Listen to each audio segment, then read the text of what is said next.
اللاعب المغربي أنور الغازي يكسب قضيته ضد ماينزر الألماني ويحصل على تعويض بقيمة 1,700,000 يورو، ويتبرع بنصف مليون يورو لصالح أطفال غزة. وأضاف الغازي في منشور له عبر حسابه الرسمي على إنستغرام: بعد أن تلقيت مبلغا كبيرا من ماينز اليوم، أود أن أوضح أن معركتي القانونية مع النادي لم تكن أبدا تتعلق بالمال بالنسبة لي.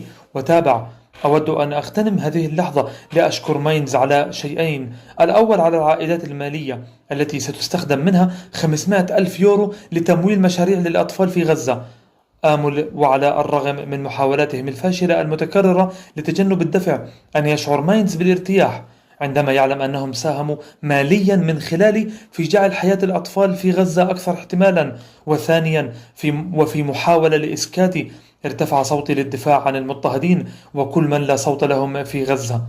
بدأت القضية